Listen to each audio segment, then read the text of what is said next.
So, here's what we've covered thus far. We'll just start in Genesis 3. Adam and Eve decided they were going to reach out their hands and take the forbidden fruit. They're now in the mindset where they decided for themselves what is right and wrong. They've been expelled or exiled from the garden, so they're now living outside of the garden, and the pathway into the garden is guarded by the cherubim and a flaming sword. That's where we left off last week. So, if you ever wonder, did the garden have walls? Ask yourself, how does it have a gate to guard unless it has walls? A lot of people think, building walls around your territory is a bad thing. Well, God did it because he had a gate, and that gate had to be guarded. That's just how things were in the ancient world.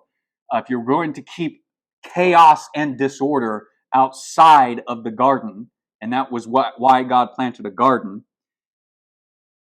then you were going to build a wall and put a gate in it, because man was meant to leave and come back.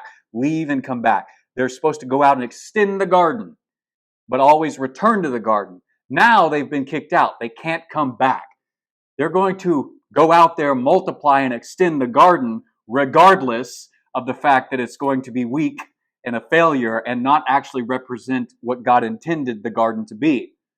What we're looking at in Genesis 4 is their first batch of children. The first two kids the story gives us born to Adam and Eve. So let's read 16 verses because we want to try and cover that much today. We're going to try and cover much larger chunks of the Bible, and then we're going to start skipping around after we get down to about chapter 12. We'll start skipping around, but we'll skip around a little bit more before that. But here's the first 16 verses of Genesis 4. Adam made love to his wife Eve, and she became pregnant and gave birth to Cain. She said, "With the help of the Lord, I have brought forth a man." Later, she gave birth to his brother Abel. Now, Abel kept flocks, and Cain worked the soil. In the course of time, Cain brought some of the fruits of the soil as an offering to the Lord. And Abel also brought an offering, fat portions from some of the firstborn of the flock. Morning, Nick. I'm guessing that's Zane over there. Hey, morning, Zane. The Lord looked with favor on Abel. Come on. And the other Nick. All right, come on in. The Lord looked with favor on Abel and his offering, but on Cain and his offering, he did not look with favor. So Cain was very angry, and his face was downcast. And the Lord said to Cain, "Why are you angry? Why is your face downcast? If you do what is right, will you not be accepted? But if you do not do what is right, sin is crouching at your door. It desires to have you, but you must rule over it." Now Cain said to his brother Abel, "Let's go out to the field." While they were in the field, Cain attacked his brother Abel and killed him. Then the Lord said to Cain, "Where is your brother Abel?" "I don't know," he replied. "Am I my brother's keeper?" The Lord said, "What have you done? Listen, your brother's blood cries out to me from the ground. Now you are under a curse and driven from the ground, which opened its mouth to receive your brother's blood from your hand. When you work the ground, it will no longer yield its crop for you. You will be a restless wanderer on the earth." Cain said to the Lord, "My punishment is more than I can bear. Today you're driving me from the land. I will be hidden from your presence. I'll be a restless wanderer on the earth. Whoever finds me will kill me." The Lord said to him, "Not so. Anyone who kills Cain will suffer vengeance 7 times over." And the Lord put a mark on Cain so that no one who found him would kill him. So Cain went out from the Lord's presence and lived in the land of Nod, east of Eden. So there's a bunch of weird stuff in this passage that we have to deal with in order to comprehend why this story is actually here in Genesis. It's not merely about the fact that Cain kills Abel and the results of that. There is more to it than that.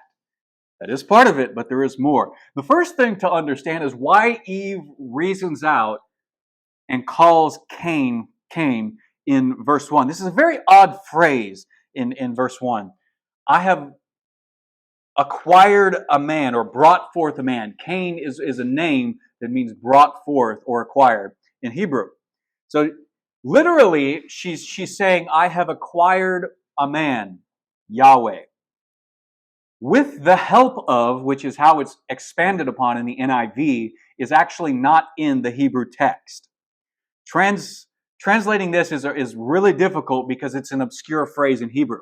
It doesn't make a lot of sense. It would just say, I've made a man, Yahweh. And a lot of people take this phrase a lot of different ways. And I didn't realize this until I dug into this week to prepare for this, just how many different ways people and scholars will actually take this phrase. Does she mean, haha, I have made a man, thank you, God? Is it a thankful phrase? And you've got to compare it with verse 25, which we didn't read today. We may get to it at the end, or we may pick it up next week. But I'm just telling you now, in order to understand the difference between what she says here, you want to compare it to what she says when Seth, her other son, probably her third son, is born in verse 25, and her phrasing there. So I just want to point out, it's very obscure. With the help of Yahweh is not actually in the text. It just says, I have acquired a man, Yahweh. What they do is they translate the direct object marker, which in Hebrew is this word et, which just tells you usually you don't translate that. 9 times out of 10, you do not translate the direct object marker et. But here, and there are times you do it, they translate it with the word with, and then they supply the help of because it's with Yahweh. And so they supply the idea with the help of Yahweh. But maybe that's not what she meant. It's just a difficult phrase to translate. And if it's difficult to translate, it's even more difficult to interpret because she could be making some level of boastful statement here.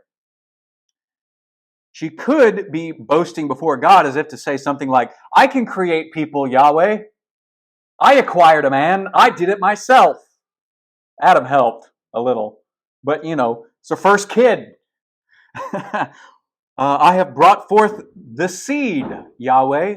Is that what she's trying to say?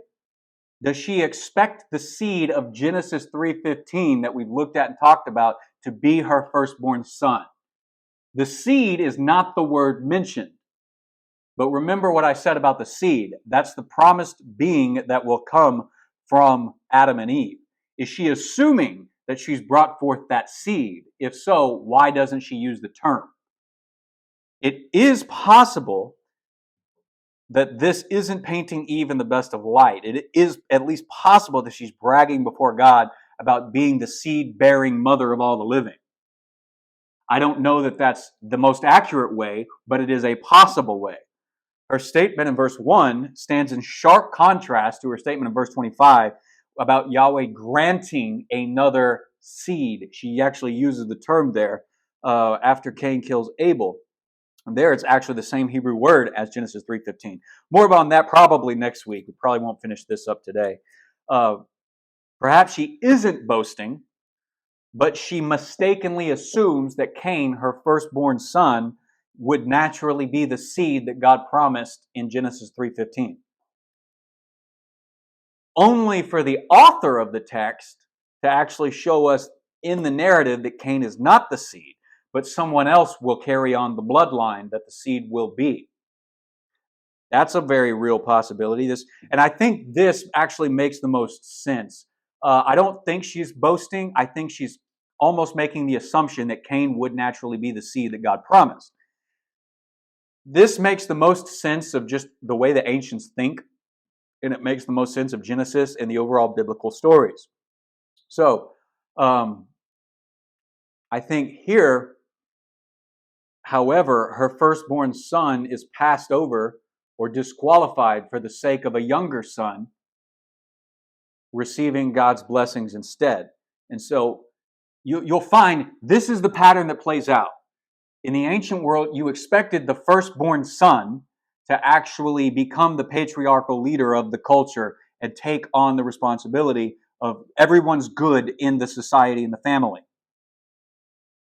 It makes sense that her language here is obscure, perhaps because the author doesn't want you to draw that conclusion, but she is.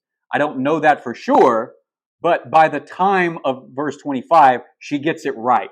Cain disqualifies himself from all manner of leadership and from being the seed in the bloodline. That's what this story is actually trying to get at. And we learn a principle in chapter 4 that carries on everywhere else in the Bible. Humans don't decide whom God will use and how he will use them. God elects his own chosen servants without regard for our expectations and desires. Paul summarizes this in Romans 9. But I mean, you'll see this play out again and again and again in the book of Genesis. When God calls Abraham and he says, through your bloodline, I will bless the world. And then his firstborn son is Ishmael, and he says Ishmael will not be the child of promise. A child from your own body, and Sarah will be that child. And that's Isaac. And Isaac's firstborn son is Esau, but God passes over Esau for the sake of the secondborn son, Jacob. And then Jacob has 12 sons, and it's the fourth son, Judah, who gets the rights of kingship. But it's actually his 11th son, Joseph, who gets the rights of the firstborn. God doesn't keep up with human expectations. He will pass along to whom he will pass along the blessings that he wants passed along. So I'm setting the stage here, and I think that's what the author is doing. After Cain is born, Abel comes along. Abel is a word in Hebrew that means breath. In the story, his name foreshadows his fate. His life will be like a breath, coming and going extremely quickly. And we know why. Famous story, okay? We get it. So what we should understand reading the narratives of Genesis as a story is that we're looking for the seed that God promised. And that neither one of these first two sons is going to be the seed. One is going to live a very short time, and one is going to be patently evil. So let's get into this. All right, so the brothers in the course of time, they bring offerings. And the point of this is they bring offerings, not sacrifices. So let's talk about this. First off, the structure of this passage in verse 2b and 3. Abel is a shepherd, Cain is a farmer. So Cain brings the fruit of the soil as an offering to God, and Abel brings the animals and the fat portions from the firstborn of his flock. So you see the structure there. I just laid it out for you for the sake of convenience. It's the same structure with which God comes to the man, talks to the man blames the woman blames the serpent. So God judges the serpent, then the woman, then the man. It's called a chiasm or a chiastic structure. That's actually a Greek word, I believe. And it's how they typically put information together. They don't typically do things chronologically. They typically do things topically. So all of their stories are pretty much out of order because they design their stories to fit together topically. So when it says Abel's a shepherd and Cain's a farmer, then it moves backwards. Cain's offering was from the fruits of the soil, and Abel's offering was from the flocks. It's a simple concept, but it's easily overlooked. And then the result in 4c and 5a, Yahweh looks with favor on Abel's offering, but not Cain's offering. So that's just the general story right there, laid out in the order it is in Hebrew. It's simple enough, but we want to try to understand what is the outcome of the story. What can we learn from the story? Now, the popular answer to why God accepts Abel's offering but not Cain's, today the popular answer is that Abel brought a blood sacrifice and Cain brought fruit. And this was popularized about a century ago by a guy named C.I. Scofield. He put out what's called the Scofield Study Bible, his own notes and stuff about the Bible. And he popularized this view and this idea. And while popular, it is a flawed interpretation. It caricaturizes the sacrificial system of the Old Testament, and it reads Hebrews 9:22 that says, without the shedding of blood, there is no forgiveness, into Genesis 4. So I don't think this is right. I do not think that the reason God shows favor and regard for Abel is because he brings an animal and sacrifices a life. I don't think there's any problem with Cain's offering, and I'll explain why in just a minute. I think that is the wrong lesson or the wrong takeaway from this. I think, in fact, that if that was our takeaway, we would actually undermine the entire lesson about proper worship that's being taught to us right here. That the author who knows the law of Moses and the sacrificial system wants us to understand. I think the problem is we caricaturize the Old Testament, and especially the law and the sacrificial system that goes with it. We don't understand why they had sacrifices. And the only thing we bother to understand about it is that Hebrews 9:22 says, without the shedding of blood, there's no forgiveness. Okay. So without the shedding of blood, there's no forgiveness. That's the reason why Cain is not acceptable to God. Well, no, because there's way more to the sacrificial system than that. Besides that, these are not sacrifices, these are offerings. What's the difference? An offering and a sacrifice are not the same thing. It is most definitely an offering here. It is not a blood sacrifice. And the word for offering, mincha, gets used 3 times in this passage. 4 times it gets translated that way in English, but in Hebrew it's only there 3 times.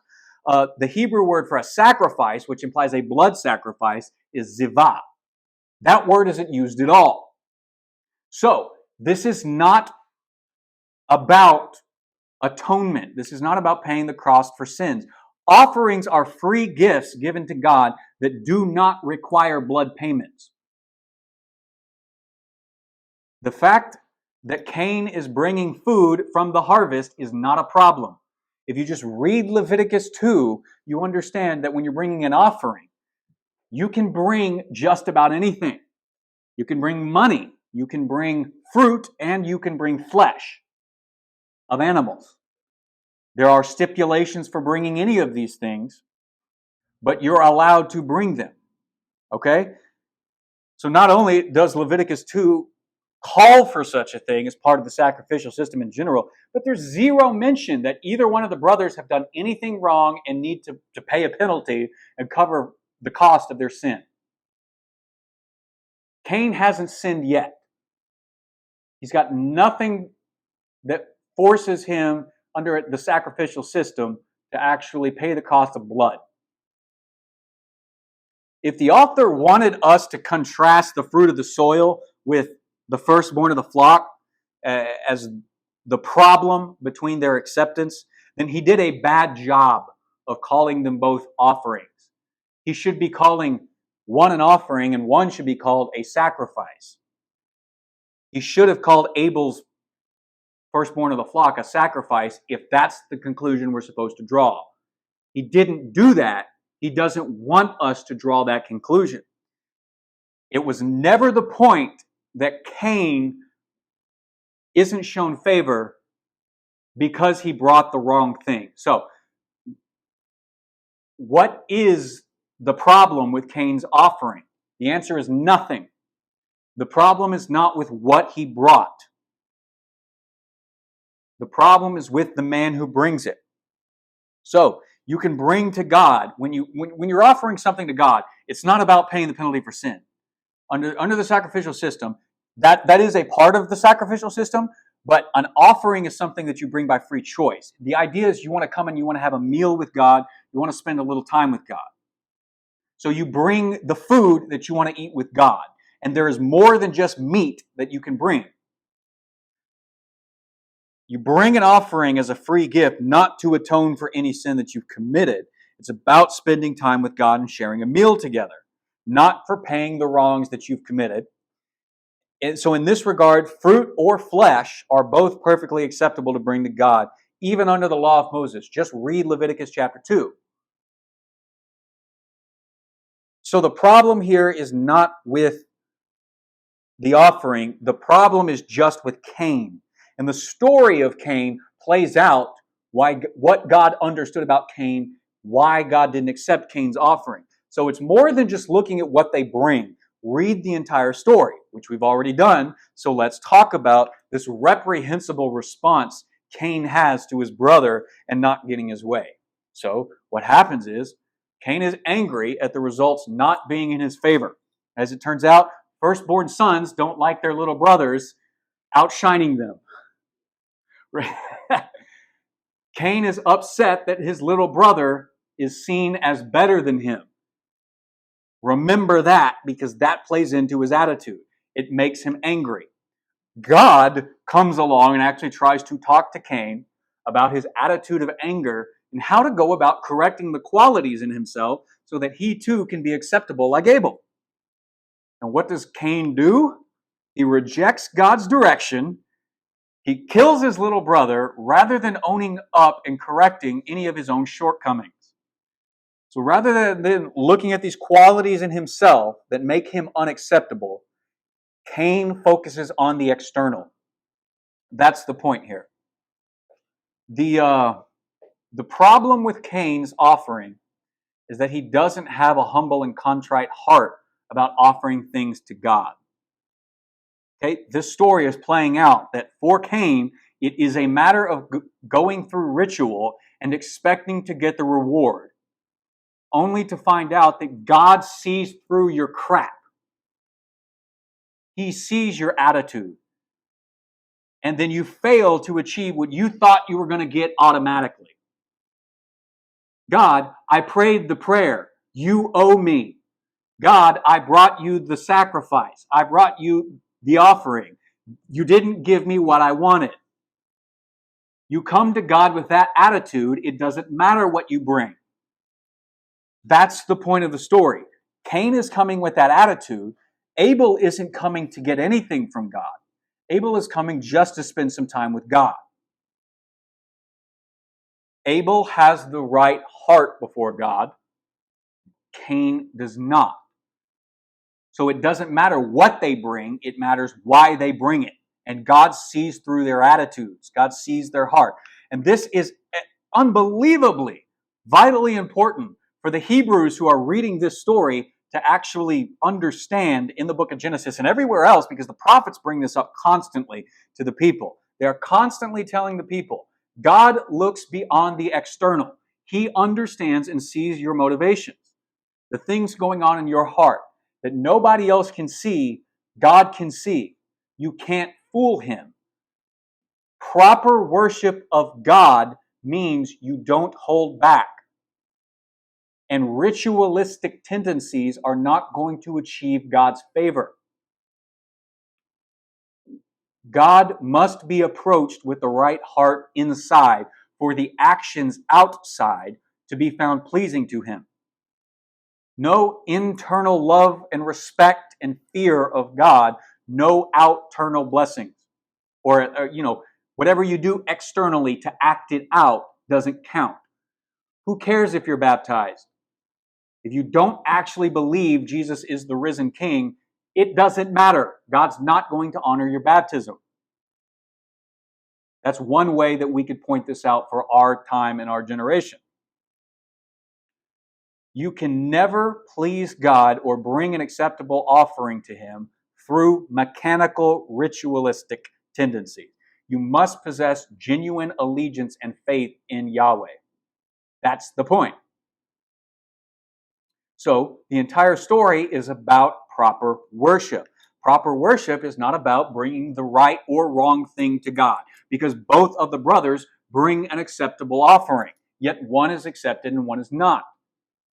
And God doesn't need either one. That flies in the face of what the pagans think, that they had to feed the gods and give a God a meal. The Hebrews understood God as the creator needs nothing. And you should understand, having read Genesis 1 and 2, Yahweh needs nothing. But what he desires is a heart that really and truly looks to him and trusts in him. Abel is expressing that, and Cain is not. When Abel comes with a proper heart towards God, Cain does not. Therefore, his offering is not as acceptable as his brother's. God's words to him in verses 6 and 7 explain this to Cain, but of course, he doesn't want to hear it. So recognizing that Cain's attitude has changed, some translations say his countenance fell, his face fell. He's angry, he's upset, he's pissed off. God understands that. Perhaps it's better to actually say what was always inside of Cain's heart is now on full display. God understood that Cain had this mindset, this attitude, before he even offered the sacrifice. And then when he rejected the sacrifice, it exposes Cain's attitude. Cain really thought, I'm the firstborn son. I'm just going to offer the sacrifice and God and I are going to be okay. What do you mean we're not okay? Dadgummit, you owe me, God. He's expressing that, and he's upset that life is not going his way.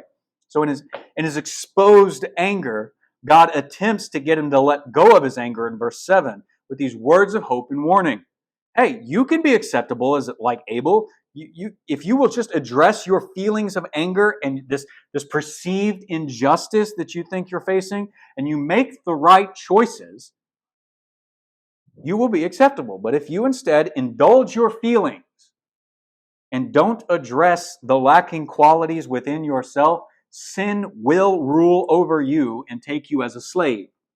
Remember, that phrase is the exact same phrasing as what God judged woman in 3:16. Your desire will be for your husband, but he will rule over you.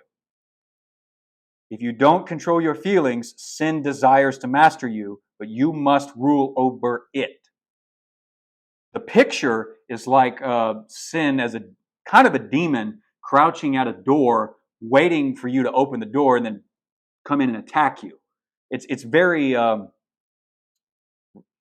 graphic idea, more graphic than we understand in interpretation. Someone once said Eve had to be talked into her sin, but only one generation later, Cain couldn't be talked out of it, even by God.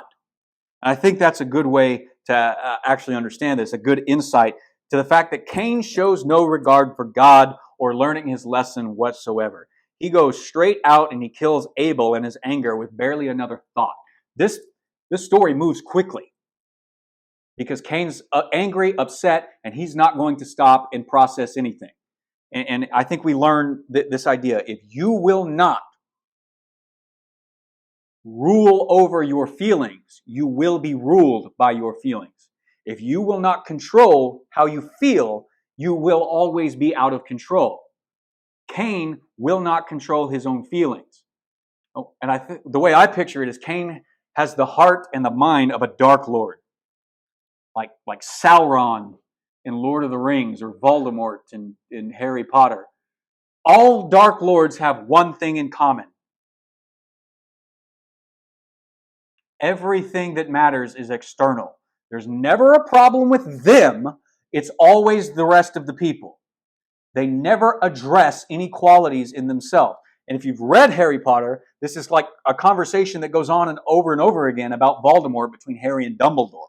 You get to near the very end of the 7th book, and Harry's dead, and he has this visionary experience in death with dead Dumbledore. And they describe it as, this lust Voldemort has for the wand of destiny, the death stick and stuff. And he says, your wand beat Voldemort's the night that he chased you.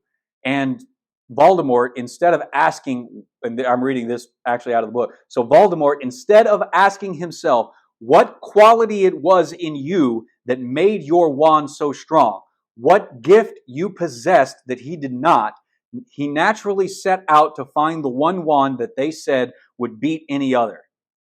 And his whole idea is that there is no good and evil, there is only power. And those too weak to seek it. And that's what Voldemort does. But when Harry comes back to life, chooses life, he tries to tell Tom Riddle, because he's not afraid of him anymore, he doesn't call him Voldemort. He's like, come on, try for some repentance here. Try for some remorse for your actions. I'm about to beat you, and you never learn from your mistakes. I mean, he tells him that right there at the end, because no Dark Lord ever learns their lesson. They are not teachable. You cannot convince them of anything else. And if you have that attitude, it's never a problem with you. It's always an external problem. And Cain has that attitude here. He does not learn the lessons he needs to learn in order to improve himself and the quality of his character. Everything is external. Approaching God with an offering is a mere external ritual, not a matter of the heart. God is supposed to accept the offering, regardless of the state of my heart.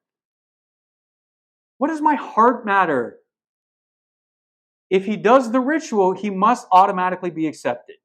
God is not allowed to reject it. You can't reject me, God. I did what you said to do. I mean, it's the same thing with King Saul in the book of Samuel. I went out and I killed the Amalekites. Really? Samuel says, what is all the noise that I hear? You were supposed to kill them. You were supposed to kill their animals. You were supposed to take everything and destroy it. And yet I hear the sound of the animals that you didn't kill. You didn't obey God. And he said, well, it was the men. The men. They wanted the stuff, so I gave them the stuff. It's like, take responsibility for your own self and your own actions. Dark lords don't do that. They think they're special. They think they're the exception of the rule, and they never need to learn anything. So Cain represents the type of man who cannot control his feelings, particularly feelings of anger, which is an important thing for us men. Look, there's 4, 8, 9 guys, 1 girl in this room right now. Men have a hard time controlling their feelings of anger. If there's one emotion that men understand, it is anger. Cain is an example to all of us, not merely the men. You can be angry too, for sure, but a good example of what happens when you don't control your anger. You just get further and further away from God. Even God's own words cannot penetrate his angry heart.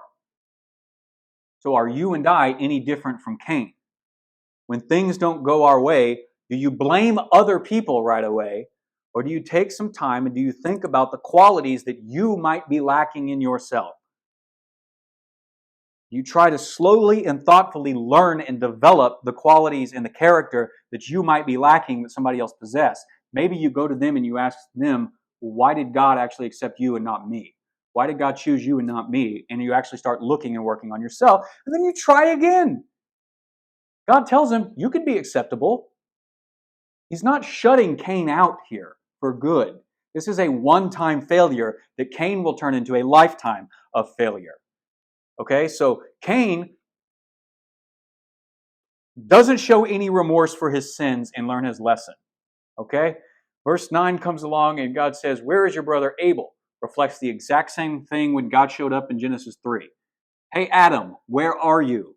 Right? Where is your brother? This is an opportunity for God to graciously call Cain to account after he's killed his brother. He wants to elicit a confession so that Cain can be forgiven and restored. Cain just arrogantly dismisses God's gracious attempt at repentance and only bothers responding at all when he's faced with real-world consequences, starting in verse 10 and going on through verse 14. So he says, I don't know, which is a flat-out lie. And this contrasts a little bit with one generation before with their parents in the garden. Their parents, they try to shift the blame, but they ultimately answer, oh yeah, I ate the fruit, but only because of the woman that you put here with me. Oh, I ate the fruit, Lord, but only because the serpent deceived me. They admit it, but they're kind of trying to paint themselves in the best light. Cain doesn't care anything about that.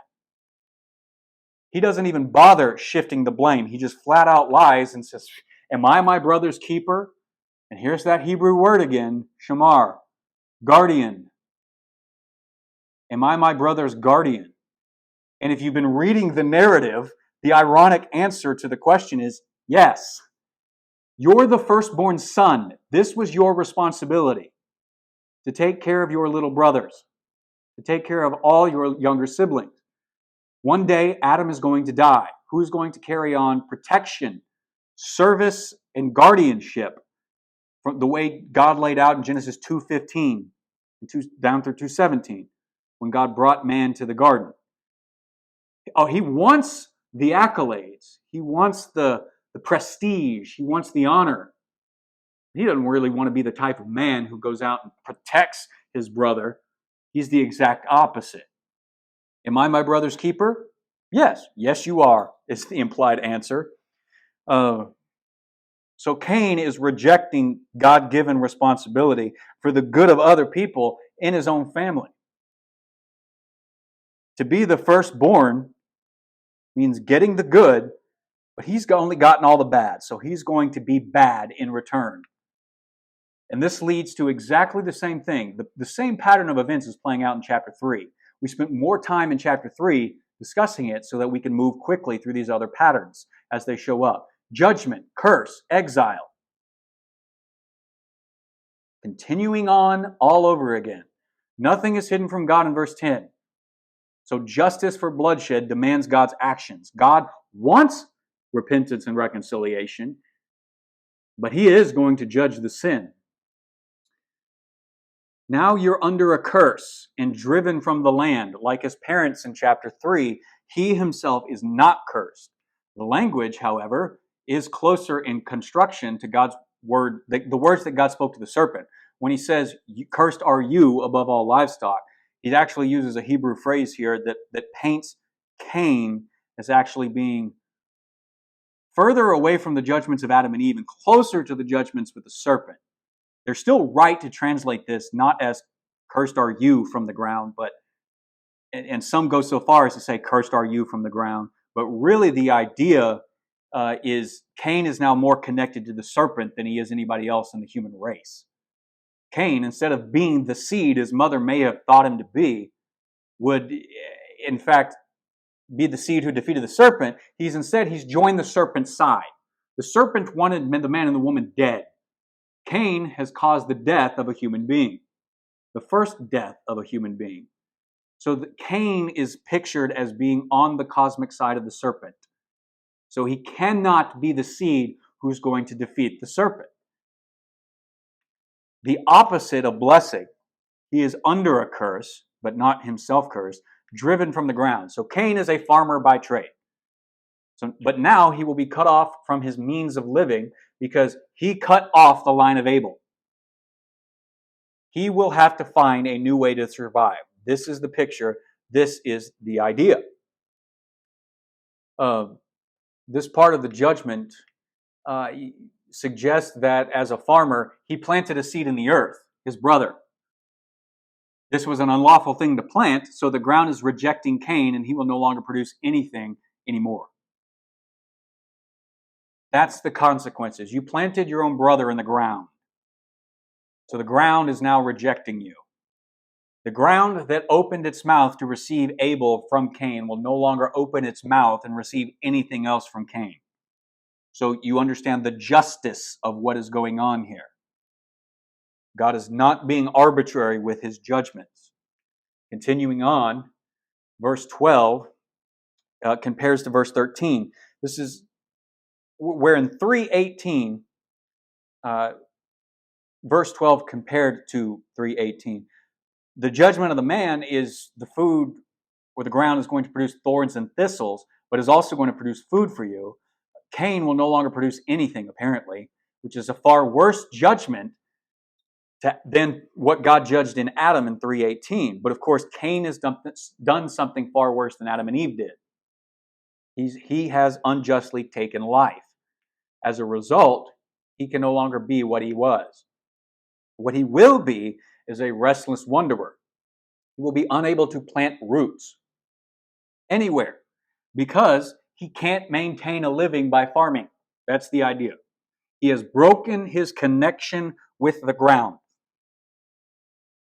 And this is a very interesting thing because you learn something about abusive people right here. This is true about psychotic and abusive people today. They move to an area, they abuse and use everybody in that area, then they have to move on to a new area. Because everybody learns, oh, we can't trust this guy. He's not really going to be part of the community because he won't turn away from his evil. He just uses people for his own purposes, so people end up leaving. Or he ends up having to leave because the community no longer accepts him. So all abusive people become restless wanderers in a very real way. And in a very real way, Cain is very much setting the standards for all the abusers that descend from the line of Cain. Take on Cain's heart and actions here. Just as an aside, there's a possible wordplay going on here. His broken connection with the ground, which in Hebrew is Adamah, may also be a wordplay for his broken connection with Adam in the sense of not just his family, but the entire human race. He's a restless wanderer. He's broken his connection with the ground, but he may also be implying his broken connection with his family. I don't know that that's exactly the point here, but the idea is he will be exiled from the community of his family, and he will therefore be less safe without its protection and less able to survive because he can't provide a living for himself. Even if that's not the point, this wordplay here is not the point, the point remains he will no longer be capable of surviving via farming. He has, as he has up to this point, he will have to find a new profession. And how does Cain respond to this judgment? This is a very famous picture called Cain and Abel. I don't think Cain is in any way expressing remorse. Some people read verse 13 as if Cain is expressing remorse. My iniquity or my punishment is too great to bear. You can translate that word punishment as iniquity, and people think he's confessing and owning up to it. I just don't see it. I don't think there's enough there. I think everything about Cain's words and his subsequent actions about what he goes out and does shows that he doesn't feel any remorse. Psychopaths never do. Cain, who shrugged off the responsibility of being the keeper and the guardian of his little brother, when confronted by God, doesn't actually express any remorse. Instead, I think like so many of us, he's upset that he got caught and punished for his crimes. But he's not sorry that he committed the crimes. I just don't think that's what's going on here in his response. I think this idea fits a better context. And in the 1980s, there's a story of a policeman named John Dillman who he had a case of two guys that were being accused for murder. What the two guys had apparently done was hatched a get-rich-quick scheme so that one of the guys married this woman, and right before they married or right after they married, took out a big life insurance policy on his wife, and then pushed her in front of the car that the other guy was driving as a rental car and killed her, and then they collected and split the insurance money. The insurance company caught wind of this and brought the whole thing to trial. And the policeman, John Dillman, basically says even in the trial, they had no remorse. They just felt like everybody was bothering them and getting onto them for no reason. Like, what's the big deal? We're rich. We're supposed to be set. The world is supposed to be in our favor. We're supposed to have money to get out of the crimes or something. You know, his idea was that they just didn't feel any remorse for what they did. And I think Cain isn't expressing remorse so much as he's expressing surprise that he got caught at all. One, he never says that he's sorry. He never says that he's sorry. He might think it's unfair that he is driven from the ground, hidden from God's presence, will now be a restless wanderer, and always under the threat of being killed himself. And ironically, he may actually be complaining to God that he's the victim of such cruel and unjust judgment and threats.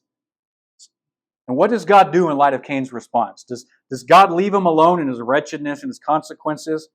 Does God say, oh, you don't like the consequences of your actions? Well, I'm sorry. You should have thought of that before you killed your brother.